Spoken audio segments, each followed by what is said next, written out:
Bienvenue dans l'émission Saveurs divines.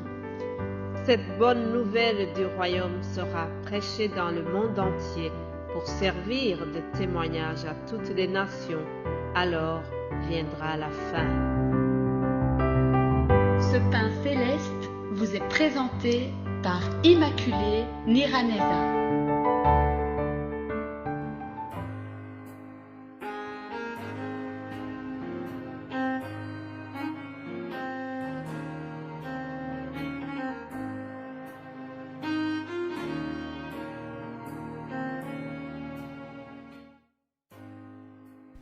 Bienvenue très chers amis à l'écoute de cette émission Saveurs divines. Que la paix de Christ soit avec vous. J'espère que vous allez bien là où vous êtes. C'est encore pour moi une grande joie d'être avec vous spirituellement, même si nous ne sommes pas ensemble physiquement, mais je crois parfaitement que nous sommes unis par le sang de Jésus-Christ. Alléluia. J'ai la joie de partager encore la parole de Dieu avec vous ce matin. Vous savez que toute la semaine ici a été réservée aux Saintes Écritures. Alors nous nous sommes basés sur le psaume 119 et nous avons choisi quelques versets de ce psaume qui nous parlent des Écritures. Aujourd'hui, je vous lis le verset 44 et le verset 57. Après, nous verrons d'autres versets bibliques, mais je lis d'abord ces versets du psaume 119. Je garderai ta loi constamment à toujours et à perpétuité. Ça, c'est un serment que le psalmiste a fait. Il a dit, je garderai ta loi. Mettez la loi à la place de la loi. Vous pouvez mettre la parole, c'est la même chose. Je garderai ta loi constamment, à toujours et à perpétuité. Puis au verset 57, je lis ceci. Ma part, ô Éternel, je le dis, c'est de garder tes paroles. Alléluia. Ma part, c'est de garder ta parole. Bien-aimé en Christ, Dieu, notre Père Céleste, a déjà fait sa part. Il a envoyé Jésus-Christ, son Fils, pour mourir pour nous. Il nous a donné Jésus, son Fils. Ça, c'est la part de notre Père Céleste. Il nous a donné la santé physique et la santé spirituelle. Dieu le Père nous a donné la vie. Dieu le Père nous protège tous les jours. Voilà, ça c'est sa part. Mais le psaume vient de nous dire notre part à nous. C'est quoi notre part? Ma part, ô Éternel, je le dis, c'est de garder tes paroles. Voilà ce que tu dois faire. Toi qui m'écoutes à l'instant, mon frère, ma sœur, notre part à nous, c'est d'écouter la parole de Dieu et de la mettre en pratique. Vous savez, la parole de Dieu, c'est comme un miroir. Ça, c'est le titre que j'ai donné à cet audio. La parole de Dieu est comme un miroir. Lisons l'épître de Jacques, chapitre 1, verset 22. Il est écrit, mettez en pratique la parole et ne vous bornez pas à l'écouter en vous trompant vous-même par de faux raisonnements.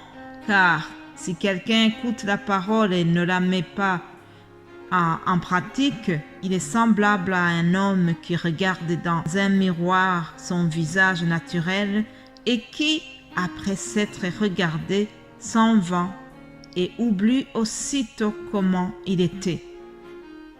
Mais celui qui aura plongé les regards dans la loi parfaite, la loi de la liberté, et qui aura persévéré, n'étant pas un auditeur oublieux, mais se mettant à l'œuvre, celui-là sera heureux dans son activité.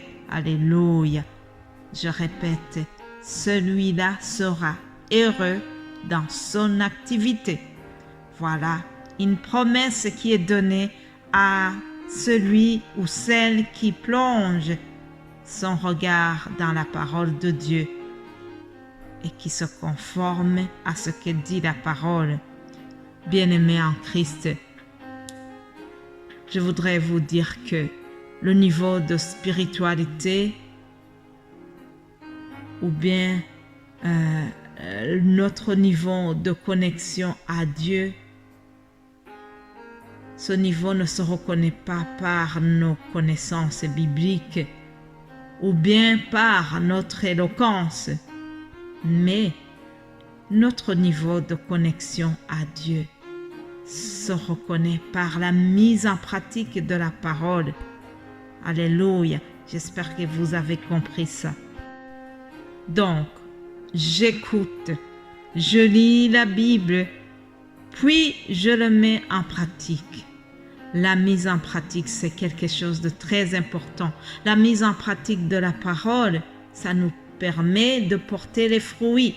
Jésus a dit dans Matthieu 7,16 qu'on nous reconnaîtra par les fruits.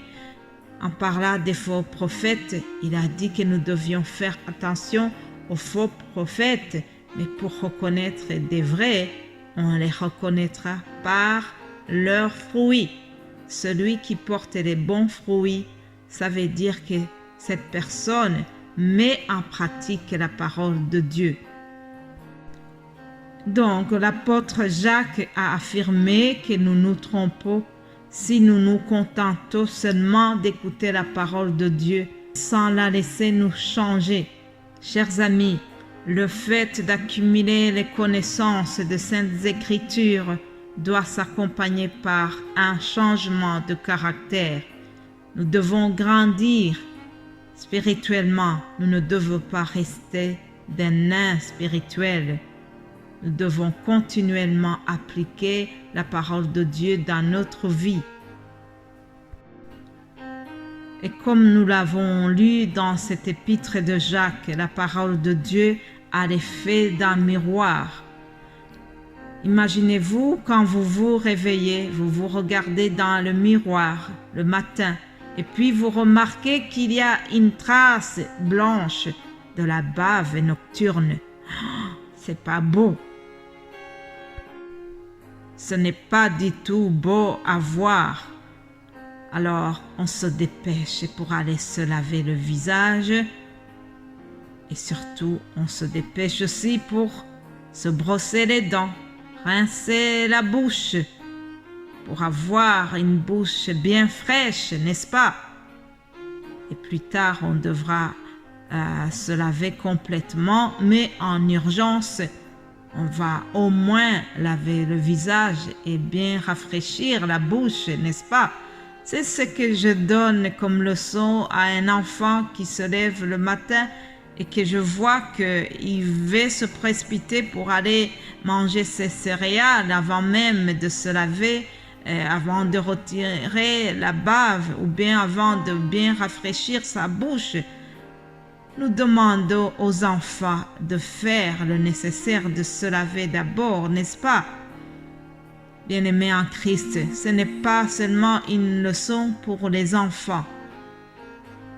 La parole de Dieu nous aide à retirer les saletés, à laver nos impuretés de la vie de tous les jours.